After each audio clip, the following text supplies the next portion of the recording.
Alors, bonjour et bienvenue sur ma chaîne Sandra by Faith, je m'appelle Sandra et je suis de retour aujourd'hui avec un Christian Lifestyle et dans cette vidéo, comme tu l'as vu dans le titre, je vais parler de comment ouvrir sa chaîne YouTube côté pratico-pratique. Donc aujourd'hui, je vais te parler du matériel que j'utilise, de logiciels que j'utilise, de l'organisation, de la planification, de la communication et du caractère. Donc, vu que je pense que la vidéo va être un tout petit peu longue, je vais commencer tout de suite. Ce que tu auras besoin, une caméra. Moi personnellement, quand j'ai finalement accepté l'idée que le Seigneur voulait que j'ouvre une chaîne YouTube, la première chose à laquelle j'ai pensé, c'est acheter une caméra. Parce que moi, je me suis toujours dit, s'il faut que je fasse des vidéos, il faut que la qualité de l'image soit vraiment impeccable. Après, ça, c'est moi, c'est ce que je voulais, parce que ce que je tiens à dire, c'est que tu fais avec les moyens que tu as et par contre tu donnes du mieux de toi-même avec ce que tu as. Tu n'as pas besoin d'aller t'endetter, tu n'as pas besoin d'aller te mettre dans des problèmes, tu n'as pas besoin d'aller, non, tu fais du mieux que tu peux avec ce que tu as. L'essentiel, c'est que ton travail soit correct, ok? Donc la première chose à laquelle j'ai pensé, c'est caméra, parce que j'ai pensé à bonne qualité d'image et bonne qualité de son, etc. Ce qui fait que j'ai fait des recherches et j'ai finalement fini par choisir le Canon 750D EOS. Donc je te mettrai une photo de la caméra, mais de toutes les façons, quand tu vas faire des recherches sur internet, tu vas la trouver partout. Et ça correspond au Canon T3i en anglais, parce qu'il y a une version, enfin il y a la dénomination diffère, que ce soit en français que ce soit en anglais, mais voilà ce que j'utilise. Et je l'ai eu pour 693 €. Ensuite, j'ai acheté un trépied. Et celui que j'ai acheté, donc celui-là que tu vois maintenant, je l'ai acheté chez Leclerc Culture à 25 €. Donc, ça peut partir jusqu'à 2,10 m de hauteur. Donc, il y a vraiment largement de l'espace si tu veux filmer assis, si tu veux filmer tout en dessous et si tu veux filmer debout ou peu importe. Il y a vraiment largement de quoi faire, largement de l'espace. Ensuite, niveau ordinateur, j'ai commencé avec l'ordinateur que j'avais, qui est un Packard Bell que j'avais eu chez Boulanger à 300 €. Mais récemment, j'ai voulu vraiment, j'ai commencé à ressentir le besoin d'améliorer ma qualité de montage, parce que je me suis rendu compte finalement que j'aime beaucoup le montage. Donc du coup, j'ai décidé de passer au MacBook et j'ai pris un MacBook Air 13 pouces. Voilà, et que j'ai eu à 962 € sur Cdiscount aussi. Donc, au tout début, niveau éclairage, quand j'ai commencé à filmer, parce que la qualité de l'image et la qualité sonore aussi de cet appareil photo est vraiment super top.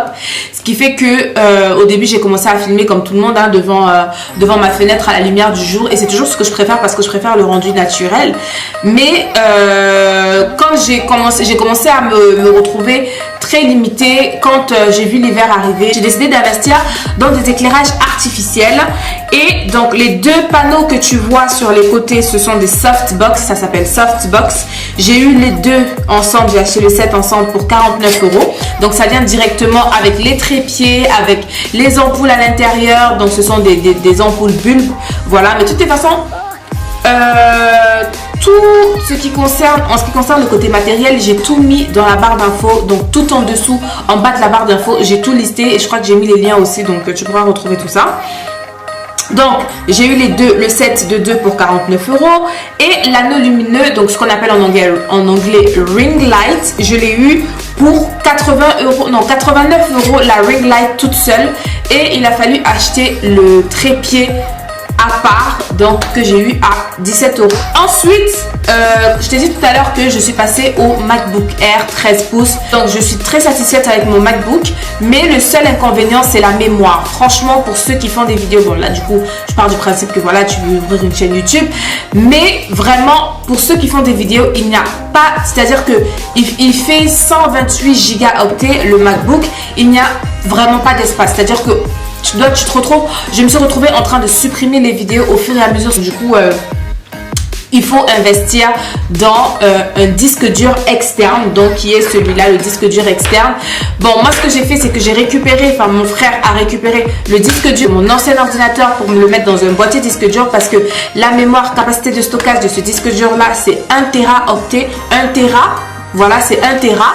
Donc c'est 1 Tera, c'est 1000 gigaoctets de stockage. Donc c'est vraiment, mais ça me suffit, mais vraiment largement depuis le début que j'ai commencé, depuis le début de ma chaîne YouTube. Toutes mes vidéos sont encore là. Il y a encore largement de l'espace. Il y en a à partir de, je crois, 40 € ou 50 €. Donc voilà, c'est à toi de voir. Ensuite, j'ai dû acheter une carte mémoire forcément pour que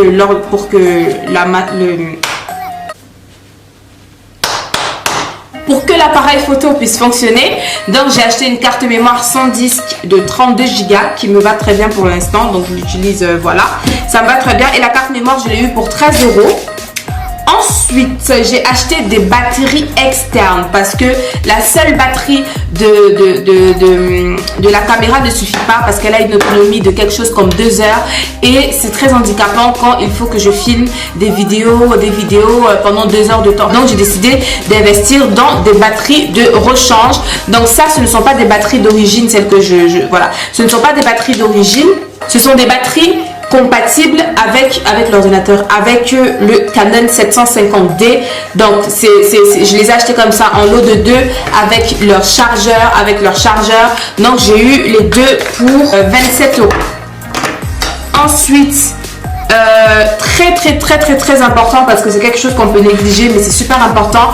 Si tu as des problèmes d'yeux, donc tu portes des lunettes, je te conseille fortement de t'acheter, de faire traiter tes verres à anti-réflexion et surtout anti-lumière bleue de l'ordinateur, des écrans, anti-lumière bleue des écrans, parce que c'est super important à force, parce que moi personnellement je passe tellement de temps entre filmer, entre éditer, surtout éditer, le montage prend vraiment énormément de temps. À titre d'exemple, par exemple, une vidéo qui me dure 30 minutes, je peux passer du début à la fin, donc de la préparation au filmage, au montage, au post sur YouTube jusqu'à ce que toi tu vois la vidéo. Une vidéo peut me prendre minimum 7 heures à 8 heures de travail. Une seule vidéo me prend minimum 7 heures à 8 heures de travail. Donc c'est énormément de temps passé devant l'ordinateur. Donc tu as besoin de protéger tes yeux, parce que sinon à force, la dernière fois, j'ai passé 4 heures à monter une vidéo, 4 heures à monter une seule vidéo, et encore j'ai galéré et je n'avais pas porté mes lunettes parce que j'avais la flemme de porter mes lunettes. Et quand j'ai terminé, j'étais à 2 doigts de vomir tellement j'avais mal à la tête, j'avais du tournis et tout. Faut vraiment pas prendre ça à la légère. Donc fais traiter tes lunettes à la lumière bleue. Moi j'ai acheté mes lunettes à Lunettes pour tous, le tout, donc le verre traité, j'ai eu la totale, le traitement total que je peux avoir sur le verre, et la monture j'ai eu le tout pour 90 €. Donc voilà pour le verre. Donc pour le verre traité tout seul, en fonction de ta correction bien évidemment, mais il faut faire traiter ton verre si tu portes des lunettes. Donc ensuite, on va passer au côté logiciel. Donc, ça sera très rapide. Quand j'étais sur Pacarbel, j'utilisais le logiciel de montage iMovie. Donc, c'est le logiciel qui vient directement fourni avec l'ordinateur. Quand tu travailles avec un logiciel où tu n'as pas vraiment des effets qui sont, on va dire, sophistiqués, il faut rester vraiment dans la simplicité, faire au plus simple possible, parce que le simple reste toujours le comble de l'ultra chic, en fait, si tu veux. Donc, fais simple et ça restera nickel comme il faut. D'accord? Donc, j'ai utilisé Movie Maker, et donc là sur Mac j'utilise iMovie comme je te l'ai dit, et je compte investir plus tard dans Final Cut Pro, sachant quand même que ça coûte 395 € Final Cut. Donc ça reste un investissement, ok? Ensuite, on passe du côté organisation, et là dans le côté organisation il y aura 2 volets. Tu auras le volet vidéo et tu auras le volet personnel. Donc comment tu t'organises au niveau de tes vidéos? D'abord il faut savoir, avant de commencer à faire tes vidéos, ou peu importe, tu dois savoir, que ce soit vidéo, que ce soit post sur Instagram, que ce soit tout ce qui est communication digitale, hein, d'accord, parce que ça reste quand même de la communication. Il faut que tu saches quoi. Tu viens sur YouTube, tu veux faire des vidéos YouTube, tu veux parler de quoi? D'accord? Quels sont les sujets que tu vas aborder? Quels sont les thèmes? Quel est le thème global de ta chaîne? Qu'est-ce que tu veux partager sur ta chaîne? Ensuite, pour qui? Quelle est la cible? Parce que en fonction de la personne à qui tu t'adresses, tu ne t'adresseras pas de la même façon, tu n'auras pas le même langage, tu n'auras pas on va voir tout à l'heure, le même code vestimentaire, etc. Donc, quelle est ta cible? D'accord? Pour que tu puisses t'organiser comme il faut. Ensuite, comment est-ce que tu veux le faire? Alors maintenant, il y a des gens qui font des vidéos en mode podcast. Podcast, c'est je te fais une vidéo, je te mets des images qui défilent ou je te mets des gifs, donc des images animées, et derrière je pose la voix sur chacune de ces images là, mais ça reste quand même des vidéos, mais où finalement tout ce que tu vois de moi, c'est tout ce que tu as de moi, c'est ma voix. Donc soit des podcasts, soit des vidéos comme celle que je suis en train de faire là. Donc comment est-ce que tu veux t'y prendre, d'accord? Et ensuite, dans le comment, à quelle fréquence est-ce que tu veux poster des vidéos? Une fois par semaine, une fois toutes les 2 semaines, une fois par mois, une fois tous les 3 mois, etc. Comment, à quelle fréquence est-ce que tu veux faire ça? Et comme je parlais tout à l'heure, je parlais de style. Donc, le style pour moi, ça rentre dans le comment. Donc, par exemple, le style vestimentaire, quelle est la façon dont tu veux t'habiller, quelle est l'image que tu veux renvoyer, en fonction de ce que tu partages sur ta chaîne, qu'est-ce que tu véhicules. Tu vois ce que je veux dire? L'identité, tout ce qui est identité visuelle, la police de caractère, les couleurs prédominantes, quelles sont les couleurs par exemple que tu utilises sur ta miniature, quelle est la police de caractère que tu préfères quand tu vois ce que je veux dire. Toutes ces choses-là sont des choses qui rentrent en compte, mais ça reste vraiment un métier à part entière, et c'est pour ça que je te conseille d'aller voir ceux qui sont vraiment plus détaillés dans ça. Aujourd'hui, moi vraiment, je te donne juste les bases et après, ça sera à toi d'aller chercher davantage, ok, si tu ne l'as pas encore fait. Donc, j'ai parlé d'identité visuelle, j'ai parlé de style vestimentaire, j'ai parlé de la police, le background, ce qu'on voit derrière, quel est l'environnement dans lequel tu veux qu'on te voit. Tu sais que si tu regardes les vidéos de motivation personnelle, il y en a, à chaque fois, ils vous mettent des backgrounds qui vont avec ce qu'ils partagent. C'est-à-dire qu'on va te mettre un background à l'arrière qui va te donner envie de croire à ce qu'il dit et envie de devenir ce qu'il te dit qu'il est. Par exemple, généralement, il filme derrière une villa, il y a un gars, je crois, sur YouTube là, qui passait dans une pub. Oui, ce que tu vois derrière moi, c'est ma villa à Los Angeles, depuis que je fais ça, depuis 2 ans, machin, etc., etc. Donc, en fonction de ton background, ça dépend de l'image que tu veux véhiculer, ce que tu veux, enfin du style que tu véhicules, de l'image que tu veux véhiculer, des valeurs, etc., etc. Ce sont des choses vraiment qu'il faut prendre en compte parce que, et ça, tout ce que je te dis là, c'est des choses que j'ai apprises au fur et à mesure. Parce que moi, avant de commencer YouTube, je connaissais zéro Walou, j'étais pas geek, rien. Je ne connaissais rien du tout. J'ai vraiment appris sur le tas, ok? Et ensuite, il y a tout ce qui est fond sonore. Donc, en fonction du style de vidéo que tu produis, il y a un certain type de musique qui va avec. Donc par exemple, tu ne vas pas mettre un fond sonore de Zumba si par exemple tu es en train de donner ton témoignage. Par exemple, comme moi sur mon témoignage, j'ai mis un fond sonore en piano en piano soft, parce que je trouvais que ça allait avec le thème véhiculé. Quand j'ai fait la vidéo par exemple sur le vlog, j'ai mis quelque chose de rythmé parce que dans le vlog je bougeais, j'ai fait le ménage, je cuisinais, etc., etc. Donc ce sont des choses en fait qu'il faut prendre en compte, tu vois, parce que chacune des choses que tu vois, comme je le dis toujours entre parenthèses, rien n'est fait de manière anodine, que ce soit les publicités que tu vois à la télé, que ce soit les films, etc., etc. Tout est travaillé minutieusement pour être sûr qu'on va attirer l'attention de la personne, ok? Bon, moi maintenant, quand je commençais YouTube, tout ça, je ne le savais pas, d'accord? Bien sûr, il y avait certaines bases que j'avais par rapport à mes goûts personnels, mais tout ce qui est vraiment communication autour, c'est des choses que je ne savais pas, que j'ai appris au fur et à mesure, ok? Donc, c'est des choses sur lesquelles vraiment il faut te renseigner parce que c'est important. Ensuite, niveau organisation personnelle, comment est-ce que tu veux faire tes vidéos? Tu veux faire tes vidéos de manière en freestyle, c'est-à-dire, ok, aujourd'hui tu te lèves d'humeur à filmer, tu allumes ta caméra et tu te mets à filmer, tu parles de tout et n'importe quoi, on ne sait pas de quoi tu parles. Ou alors tu veux vraiment prendre le temps de préparer tes vidéos en avance pour que ce soit quelque chose de structuré, que ce soit quelque chose de carré, qu'on sache ce que tu dis, où tu vas, etc. Donc voilà. Quand on parle de préparation, ça veut dire que c'est bien plus en fait que t'asseoir et écrire 2 lignes. C'est tu réfléchis au thème de la vidéo, comment est-ce que tu vas en parler, le fond sonore, la police de caractère, la miniature, etc. Il y a vraiment tout un travail derrière tout ça, d'accord? Il y a vraiment tout un travail derrière tout ça. Tout ce qui est recherche, ressources, par exemple, dans la vidéo, tu parles d'alimentation, tu vas aller rechercher une ressource qui va venir corroborer ce que tu dis, qui va venir appuyer ce que tu dis. Si tu parles de sport, tu vas aller chercher une vidéo qui parle de sport ou un article, etc., etc. Donc, dans le côté préparation, il y a vraiment une grosse préparation qui se fait en avant. Ce qui fait que, généralement, ce que tu vois sur YouTube, le résultat final n'est que, on va dire, peut-être 20% de tout le travail qui est fait derrière. Parce que, comme je te dis, moi, par exemple, ça m'est arrivé qu'une vidéo me prenne du début à la fin, de bout en bout, 12 heures de travail pour une seule vidéo. Maintenant, je te laisse faire le calcul quand il s'agit de poster 3 vidéos par semaine, sachant que moi je fais rarement des vidéos en dessous de 10 minutes. Donc rien que même une vidéo, et encore sache qu'il y a le montage, parce que généralement si tu vois une vidéo de 10 minutes, ça veut dire que peut-être à la base peut-être elle m'a pris 30 minutes ou une heure. Tu vois ce que je veux dire? Donc moi, quand je te produis des vidéos de 13, 14, 15, 16, 17 minutes, en réalité, ça me prend bien plus derrière. Donc, c'est vraiment du travail. OK?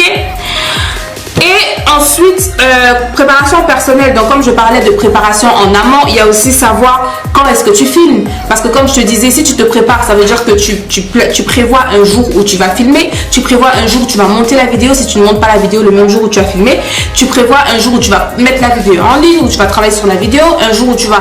Comment est-ce que tu vas répondre aux commentaires, etc., etc. Donc, tout ça rentre dans le côté préparation. D'où tu vois, c'est là où tu vois donc la différence entre ceux qui travaillent vraiment avec excellence et qui prennent le temps de bien se préparer et ceux qui sont toujours en mode freestyle et du coup ça ne ressemble quasiment jamais à rien du tout et c'est pas beau à voir, etc. Donc il y a vraiment du boulot là derrière. Ok, ensuite on passe au côté planification. Et tu sais que côté planification, je t'en ai déjà parlé plusieurs fois. Je te mets en fiche là en haut un lien vers la vidéo qui va vers tout ce que je t'ai parlé de planification. Mais comme tu le sais déjà, j'ai un cahier YouTube dans lequel je prépare chacune de mes vidéos. Comme je te le dis, moi plutôt je suis plutôt du côté préparation du coup.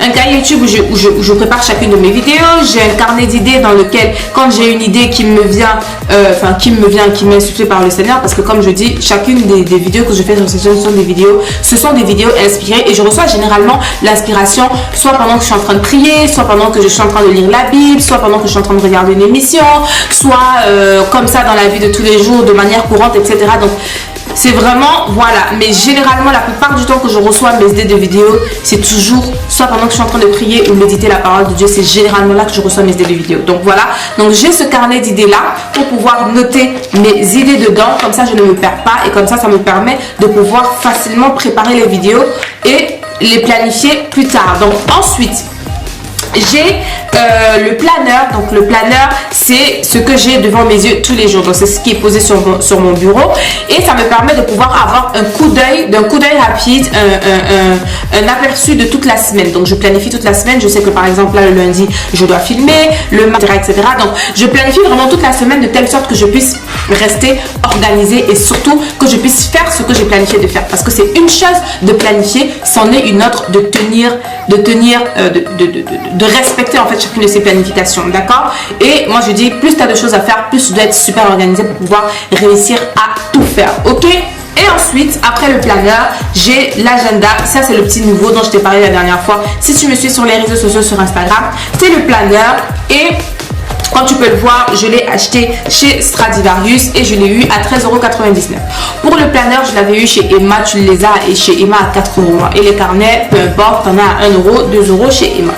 Donc, en ce qui concerne l'agenda, j'ai pris cet agenda parce que j'ai justement la possibilité d'avoir un coup d'œil sur tout le mois en entier et ça me permet vraiment de rester très organisée et de planifier mes vidéos sur 1 mois, voire 2 mois à l'avance. Donc, c'est fait que comme je te dis, le mode freestyle, ça peut être cool, sympa, mais à un moment donné, quand tu veux être organisé et quand tu veux vraiment travailler de manière efficace, il faut que tu sois un minimum organisé, ok?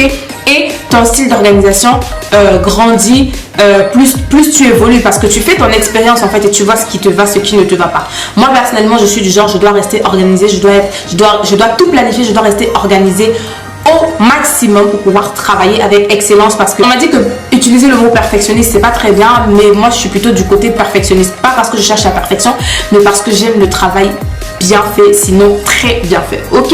Donc je fais de mon mieux pour pouvoir donner du meilleur de moi-même, ok? Et pour ça il faut que je reste organisée. Donc en ce qui concerne mon planeur, donc j'ai pris celui-là parce qu'il y a ces petites cases là comme tu peux le voir et ça me permet d'avoir un coup d'œil rapide et de pouvoir planifier 1 mois sur 2 mois, tu vois. Et donc, comme je disais tout à l'heure, d'où le fait de devoir préparer tes vidéos en amont et de faire toutes les recherches que tu as à faire, ce qui fait que quand tes vidéos sont déjà préparées, sont déjà prêtes, tu viens juste remplir les cases avec chacune des vidéos en fonction de ce que tu veux faire, etc., etc. Ensuite, ce qui est du côté gestion en fait des publications, j'ai découvert récemment une application qui s'appelle Gambler. C'est une application gratuite qui te permet de planifier tes posts pour les poster sur Instagram plutôt. précisément sur Instagram. Donc, c'est fait que par exemple, quand je poste tous les mardis, les jeudis et les samedis à 17 h. Donc, quand je prépare mes vidéos et que je finis de les monter et que je les mets en ligne, je les mets planifiées à poster à vendredi, enfin samedi 17 h. Ce qui fait que moi, je n'ai rien à faire. J'ai déjà planifié et à 17 h pile, ça sera en ligne et tout le monde pourra y accéder. Donc, ça planifie, donc planification en amont et ça, franchement, ça m'a vachement changé la vie. Si je veux planifier, je viens là. On va cliquer, par exemple, ici. Sur une photo, je vais peut-être cliquer là, je sais pas ce que c'est, mais on va voir. Voilà. Et ensuite, ce que je fais, c'est que j'enregistre, ok. Et ici, je peux venir, je clique sur continuer.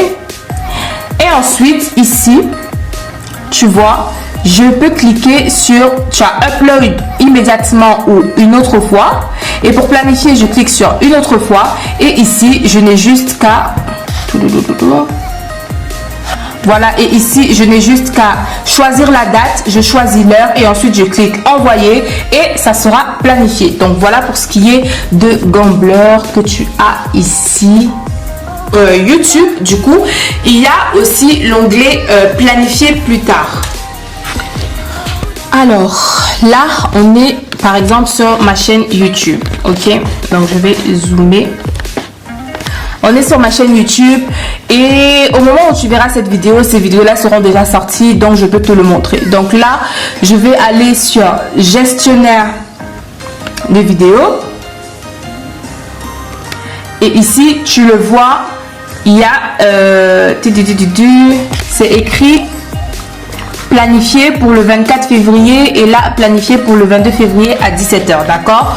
Donc, en fait, je vais cliquer sur modifier et le côté planifié, en fait, je l'ai, voilà, je l'ai ici, ok. Donc pendant que dès que je termine de travailler avec la vidéo du coup sur YouTube, parce que quand je finis de faire le montage, j'ai encore un travail sur YouTube à faire, remplir la barre d'informations, remplir toutes les informations ici dans la barre d'infos, etc. Même si c'est déjà préenregistré pour certaines. Donc ensuite, dès que je termine ça, je viens ici et dans planifier, soit je peux choisir privé, non répertorié, public et je clique planifier et quand tu cliques planifier, tu viens rentrer ici les dates de planification et ensuite j'enregistre les modifications et donc c'est bon, c'est planifié pour du coup samedi 24 février à 17 h. Donc cette vidéo là tu l'as déjà vue, c'était voilà. Donc voilà pour ce qui est de la gestion des uploads, c'est comme ça que je m'organise et tout ça n'est pas possible si tu n'es pas organisé à l'avance, donc si tu ne prépares pas à l'avance. Ensuite, on va passer au côté communication. Donc, de quelle manière est-ce que tu veux communiquer avec tes abonnés, d'accord? Moi, personnellement, j'ai deux réseaux sociaux principalement. Donc, principalement, c'est Instagram et Facebook. Et si tu me suis depuis longtemps, tu sais, au début, j'avais Facebook, je l'ai supprimé et là, je l'ai repris. Mais j'ai remarqué qu'il y a vraiment eu beaucoup de changements depuis la dernière fois que j'ai eu Facebook. Et très honnêtement, je suis pas vraiment présente sur Facebook parce que c'est un réseau social que je n'aime pas vraiment. Vraiment, je n'aime pas trop Facebook. Je suis plus présente sur Instagram, mais c'est ce que j'ai choisi pour pouvoir communiquer avec les frères. Et je suis plus présente donc du coup sur Instagram. Donc, il faut que tu choisisses le moyen de communication sur lequel tu veux être présent, sachant que tu ne peux pas être présent partout. Tu vois, ceux qui sont présents partout, généralement, ils ont des équipes derrière ou alors vraiment, il faut être très très fan des réseaux sociaux. Moi, personnellement, je ne suis pas une grosse fan des réseaux sociaux, mais parce que je dois rester en communication quand même avec les frères et partager un maximum, je fais l'effort d'avoir ces réseaux sociaux-là, d'accord? Donc, moi, j'ai Facebook, j'ai Instagram, mais sinon, tu as Facebook, tu as Twitter, tu as Instagram, tu as Snapchat, tu as Pinterest pour ceux qui sont plus vraiment dans le visuel. Donc par exemple, celles qui veulent ouvrir des chaînes de cuisine, de décoration, tout ce qui est vraiment très visuel. Moi, je conseille beaucoup Pinterest et Tumblr, d'accord? Parce que tu connais Tumblr, tout ce qui est, voilà. Donc Pinterest et Tumblr, ça aussi, ce sont des réseaux sociaux, mais qui sont vraiment axés côté photographie, d'accord? Et Instagram aussi, voilà. Donc voilà pour ce qui est des réseaux sociaux. Donc tu choisis celui qui est vraiment le mieux pour toi, sachant que le plus important ce n'est pas d'avoir tout, le plus important c'est vraiment d'être présent et de communiquer à travers ça, d'accord? Et ensuite, niveau communication, pour avoir de la visibilité, personnellement, moi, c'est quelque chose que je ne fais pas. J'ai des partenariats avec d'autres youtubeurs. Maintenant, c'était quelque chose qui m'arrivera de faire. Mais comme je le dis, ma chaîne, c'est une chaîne chrétienne qui a été inspirée par Dieu. Et c'est Dieu qui gère cette chaîne du début à la fin dans les moindres détails. Parce que comme je le dis toujours, que ce soit les thèmes, la façon dont je gère ma communication du début à la fin, mais vraiment guidée et dirigée par le Seigneur. Et moi, je trouve que c'est mieux comme ça parce que moi, personnellement, je ne m'y connais pas du tout. Et c'est sa chaîne, c'est lui qui veut que je le fasse. Donc, c'est lui qui me guide dans toutes choses, dans les moindres détails. Et si tu as regardé la série de prières inspirées avec le pasteur Grégory Toussaint, tu comprends ce que je veux dire. Donc, gloire à Dieu, c'est un système que j'ai adopté depuis et moi, ça me va très bien. Je préfère que ce soit le Seigneur qui gère tout et moi, je ne suis que intendante. Ok? Donc, voilà pour ce qui est de la communication. Donc, tu peux avoir des partenariats avec d'autres youtubeurs. C'est quelque chose qui m'arrivera certainement dans le futur, mais en tout cas, je laisse tout entre les mains du Seigneur et je collaborerai avec qui il veut que je collabore. Et voilà. Et ensuite, je termine avec la partie du caractère. La partie du caractère, donc tout simplement les traits de caractère que tu dois avoir parce que comme je t'ai expliqué, certainement tu regardes la vidéo, tu te dis, piou, je ne pensais pas que ça demandait de ton travail, je ne pensais pas que c'était ça parce que beaucoup de personnes, quand ils voient YouTube, ils se disent que tu t'es levé un matin, tu t'es maquillé, tu as ouvert ta caméra et tu as commencé à parler. Sauf que non, il y a un travail derrière ça. Comme tu entends, tu as certainement déjà entendu des prédicateurs dire être sur le podium, ce n'est peut-être que 10% du travail dans le ministère parce qu'il y a 90% qui se fait derrière. Il y a un travail spirituel qui est fait derrière, sachant que moi j'ai une chaîne chrétienne, donc il y a du travail spirituel qui est fait derrière. Parce que quand je parle de préparation, oui, il y a une préparation physique, mais il y a aussi une préparation spirituelle. Il y a des prières qui sont faites. Et je suis souvent attaquée par rapport à certaines vidéos que je dois poster. C'est des choses, c'est pas, je vais pas venir devant la caméra et je vais le dire, etc. Enfin, mais quand tu te lèves déjà tout simplement pour le Seigneur, le diable il n'est pas content. Encore plus quand tu te lèves de manière publique et de manière visible comme ça, tu seras forcément attaqué. Donc je suis souvent attaquée par rapport à certaines vidéos que je dois faire, attaquée dans le monde spirituel bien évidemment parce que les gens qui viennent m'insulter etc, ça encore ça passe, mais attaquée dans le monde spirituel, que ce soit par le découragement, de toutes les façons que ce soit, d'où le fait d'être vraiment bien préparé spirituellement et d'avoir une véritable relation solide avec le Seigneur parce que comme je disais dans la précédente vidéo, si c'est le Seigneur qui t'a demandé de faire ça, peu importe qui voudra se lever contre toi, le projet ira jusqu'à l'aboutissement parce que c'est lui-même. Donc il y a une préparation spirituelle à faire pour moi derrière et pour vraiment tenir bon quand tu t'es levé pour le Seigneur, il faut que tu sois persévérant, il faut que tu sois endurant, d'accord, pour que quand peu importe la façon dont tu peux être attaqué, tu te dis non, je vais tenir bon Seigneur parce que je sais que tu es avec moi parce que ok. Donc il y a tout un caractère à avoir quand tu veux faire quelque chose de manière publique comme ça. Déjà quand tu veux te lever pour le Seigneur, parce que être chrétien de nos jours c'est aller à contre-courant, tu parais pour un fou quand tu parles de Christ, quand tu parles de Jésus, quand tu parles de Dieu, etc. Donc il faut déjà avoir ce caractère-là de se dire, je sais ce que j'ai choisi de faire et je tiens bon, ok. Et pour pouvoir persévérer quand ça commence à devenir difficile, il y a tout un caractère à avoir derrière et à développer. Donc c'est très important. C'est pas quelque chose d'anodin, c'est un véritable boulot et c'est pas du 35 heures, c'est du beaucoup d'heures, ok. Donc voilà, il faut que tu sois persévérant, il faut que tu sois endurant, il faut que tu sois motivé et que tu prennes plaisir à faire ce que tu fais. Parce que moi, comme je te disais, quand j'ai commencé YouTube, franchement, j'étais très loin de m'imaginer que c'est quelque chose comme ça que j'allais faire finalement pour me retrouver en train d'avoir comme boulot YouTube, ok.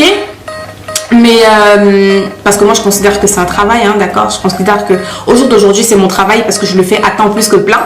Et je me suis rendu compte que j'aime ça. Que j'aime tout ce qui a à voir avec ça, organisation, montage, filmage, tournage, etc. Je me suis rendu vraiment compte que j'aime ça et comme quoi c'est le Seigneur vraiment qui met le vouloir et le faire dans les cœurs de chacun. Donc pour vraiment être motivé, il faut être volontaire, il faut que tu sois patient, il faut que tu sois bosseur et surtout il faut que tu sois consistant. Tout à l'heure je parlais de préparation. Les gens qui, moi personnellement, j'aime pas les gens qui sont pas consistants. J'aime pas les gens qui sont en dents de scie. Tu vois, tu suis quelqu'un, la personne poste, je sais pas, une fois par semaine pendant longtemps et après du jour au lendemain la personne disparaît et puis elle se ramène et commence à poster une fois par... Non, j'aime pas ça. Moi, j'aime pas l'inconsistance. Donc, du coup, parce que pour moi, tu es quelqu'un d'inconstant, en fait. Tu es quelqu'un de... Je sais pas, tu n'es pas positionné et personnellement, j'aime pas ça. Donc, il faut vraiment être consistant parce que c'est dans ta consistance, en fait, que que tu sauras être efficace. Maintenant, en ce qui concerne gagner des followers, etc., avoir de la visibilité, moi personnellement, je pars du principe que parce que c'est le Seigneur qui m'a demandé de faire ce que je suis en train de faire, alors et que c'est lui qui a créé tout homme et qui a accès directement au cœur de l'homme, alors c'est lui qui va directement mettre au cœur des gens de venir regarder ces vidéos parce que ce sont des vidéos qui sont là pour les bénir et pour les encourager. Je ne compte plus le nombre de fois où on m'a écrit, on m'a dit, mais une fille par exemple m'a écrit depuis Miami, d'accord, donc elle vit aux États-Unis. Elle me dit, j'étais sur un site d'agence immobilière, je cherchais un appartement à louer et dans les suggestions, dans les pop-up, tu sais, tu as souvent des publicités qui apparaissent ci et là. Il y a ma vidéo qui s'est glissée parmi les publicités qui apparaissaient. Elle me dit, mais ta vidéo n'avait rien à faire parmi ce que j'étais en train de faire. J'ai cliqué sur ta vidéo, je l'ai regardée du début à la fin et elle m'a béni et je rends gloire à Dieu et je viens te témoigner comme ça. Donc c'est pour dire que moi, je ne me suis jamais inquiétée du nombre de personnes qui viennent me regarder ou pas. Quand j'avais 10 abonnés, je travaillais de la même façon que quand j'avais 50 abonnés, de la même façon que quand j'avais 100 abonnés, de la même façon que quand j'avais 1000 abonnés. Et ce n'est jamais moi qui suis allée chercher, qui suis allée cogner à la porte, qui suis allée chercher des gens, qui suis allée chercher à faire ma publicité. Non, parce que je pars du principe, et je l'avais dit une fois à des frères, que le Saint-Esprit, c'est le meilleur agent de communication qu'il soit parce qu'il a accès directement à leur cœur. Donc, il va faire ma communication directement dans leur cœur. Donc, de ce côté-là, moi personnellement, je ne cherche pas. Moi, mon seul travail, c'est de faire ma part et le Seigneur, il s'occupe du reste. Donc, d'où le fait que tu dois vraiment t'assurer que ce projet que tu as à cœur, cette chaîne YouTube-là que tu as à cœur, soit d'abord pour la gloire de Dieu. Et pour le reste, ça suivra. Fais ta part, fais ton travail, bosse comme il faut, travaille avec excellence et le reste suivra. C'est pas parce que, et comme je disais, c'est pas parce que c'est Dieu qui va se charger de ramener les gens que moi je vais me permettre d'être médiocre, parce que de toutes les façons, la médiocrité n'a jamais fait partie de mes traits de caractère, mais parce que j'aime le travail bien fait et je m'attelle à toujours produire un travail du mieux que je peux. Je ne dis pas que je suis parfaite, que je travaille trop de manière trop waouh, mais je donne du mieux, je fais de mon mieux pour produire un contenu de qualité. Je fais de mon mieux en fait pour produire ce que moi j'aimerais voir chez les autres, tout simplement. Donc, je termine avec Job 22-28 qui dit: à tes résolutions répondra ton succès. Donc, tout est dit. J'espère vraiment que cette vidéo t'aura été utile. Je suis désolée si elle a été un peu longue, mais je voulais vraiment couvrir tous les aspects et surtout parce que c'est une question qui m'a été posée mais tellement de fois que je me suis dit je vais faire ça une bonne fois pour toutes. Comme ça, à chaque fois qu'on aimera me poser la question, je n'aurai qu'à donner le lien de la vidéo et comme ça au moins ça sera fait. Donc, j'espère que la vidéo t'aura plu, pour toi que ça intéresse, et je te remercie encore une fois de plus d'avoir pris le temps de regarder cette vidéo. D'ici à la prochaine fois, porte-toi bien, que mon Dieu te bénisse et don't forget, never stop walking by faith and not by sight. Always walk by faith and not by sight. God bless you and faith it till you make it. Bye.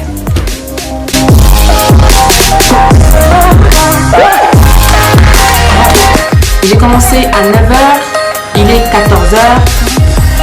Quand je dis 9h, le temps de me préparer, de mettre tout le setup en place, de prier, de filmer. J'ai fait une pause parce qu'il fallait quand même que je mange un peu, parce que sinon ça va plus. Là tu vois déjà quand même plus de voix. Il est 14h35. Maintenant on va passer à l'exportation des fichiers à mon ordinateur, le traitement des fichiers, le montage si possible. Je pense pas que je vais faire de montage aujourd'hui parce que j'ai très mal à la tête. On plie le reste de la journée. Donc